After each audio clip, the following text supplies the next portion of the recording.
नौजवानों में जोश रहता है और बुजुर्गों में होश रहता है। होश और जोश जब तक साथ नहीं होते तब नदी बाढ़ बन जाती है।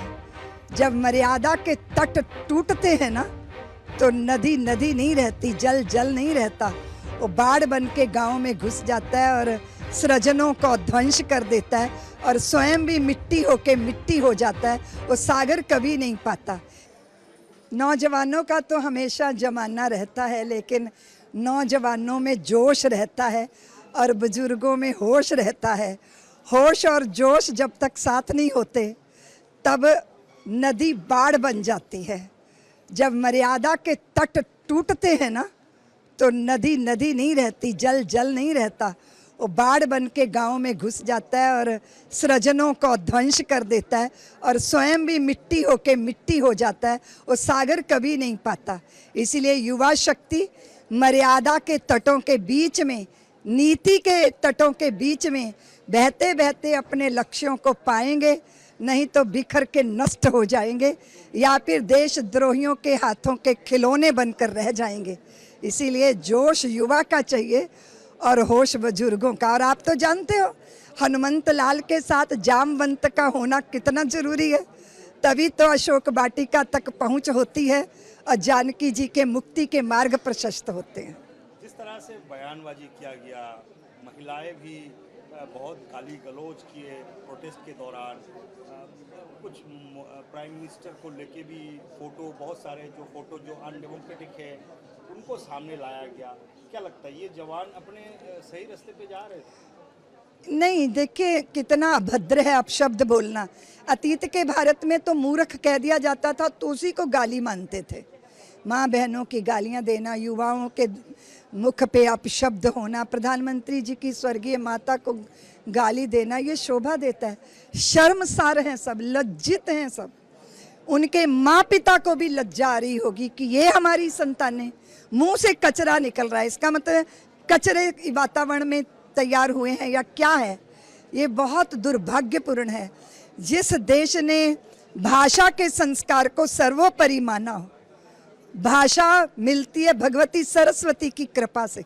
भाषा का संस्कार, देखिए शब्द तो शब्द होते हैं बंधु, कहने के लिए तो आप ये भी कह सकते हो मेरे बाप की पत्नी मेरी बात सुन, पर आप ऐसा नहीं बोलते। आप कहते हो आई, आप कहते हो अम्मा, आप कहते हो माँ मेरी बात सुनो। बात तो वही है, लेकिन एक भाषा का संस्कार होता है।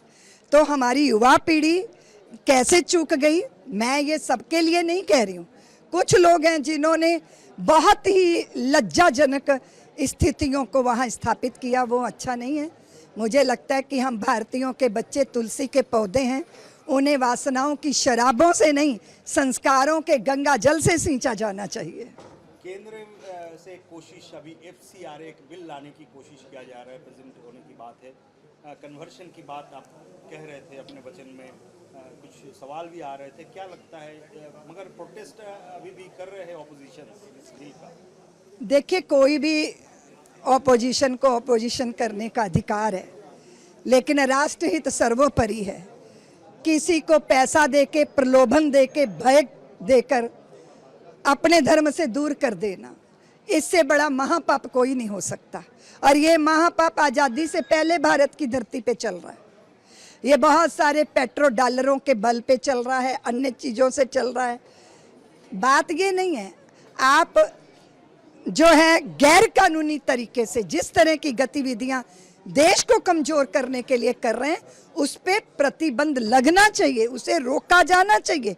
और ये जिम्मेदारी सबकी है, पक्ष और विपक्ष दोनों की है। अच्छे काम में तो साथ आइए ना, कि खाली विपक्ष का यही है कि हर अच्छी बात पे भी विरोध करना, कोई उसके पीछे कोई आधार होना चाहिए। तो मुझे लगता है जो राष्ट्रहित है वो सर्वोपरि है, उसके लिए जो किया जाना चाहिए वो सबको मिलकर करना चाहिए। ऑल इंडिया इमाम एसोसिएशन के चीफ जो है साजिद अरसी कहते हैं कि जो शिव भक्त है, जो कवाड़ी जो है, उनको कहते हैं कि ये लोग जगह जगह पे गंडगोल करते हैं, झमेला करते हैं, ये सारे टेररिस्ट। टेररिस्ट वो होता है जो बम बनता है, जो अपने आप को भी फोड़ लेता है, औरों को भी जीने नहीं देता। आतंकवादी तैयार किए जाते हैं, उनकी टकसालें हैं, उनको तैयार करके उनके भीतर जहर इंजेक्ट किए जाते हैं बचपन से। तो जो आतंकवादी तैयार करते हैं उन्हीं को आतंकवादी दिख रहे हैं, और बाकी तो शिव भक्त है, भोले बाबा की जय जयकार करते हुए अपने लक्ष्य की तरफ अग्रसर होते हैं।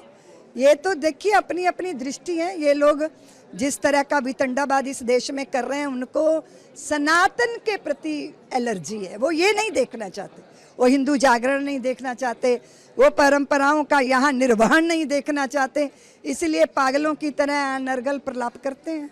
लास्टली पूछना चाहेंगे, कांग्रेस के प्रेसिडेंट मल्लिका अर्जुन खड़गे जी कहते हैं ना बीजेपी ने ना आरएसएस ने देश के लिए कुछ किया। आरएसएस तो भला जेल भी नहीं गए देश के स्वतंत्र। तो उनको पता नहीं है ना, उन्हीं की पार्टी ने इमरजेंसी लगाई और लोगों के सालों साल जेलों में ऐसा उनका गोल्डन पीरियड जिसको कहते हैं जेलों में बिताना पड़ा।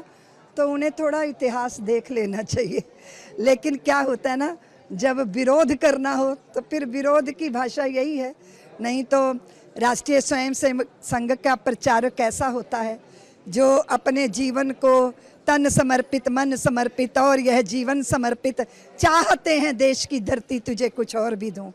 तो माँ भारती की आराधना करने वाले इनके बारे में मल्लिका अर्जुन जी अगर कोई भी टिप्पणी करेंगे तो वो मायने नहीं रखती, क्योंकि सत्य को कभी आंच नहीं आ सकती। बादल सूरज को ढक तो सकते हैं पर सूरज के अस्तित्व को नष्ट नहीं कर सकते।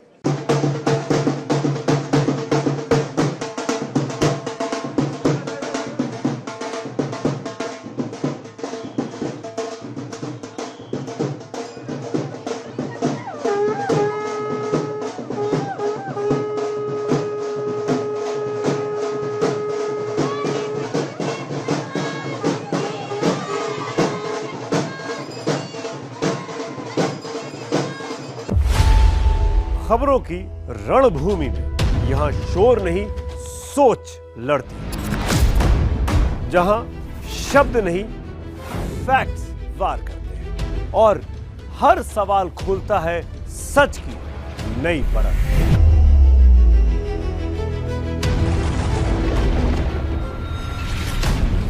चक्रव्यूह आपके अपने सुमित अवस्थी के साथ सोमवार से शुक्रवार शाम 6:57 पर टाइम्स नाउ नव भारत पर।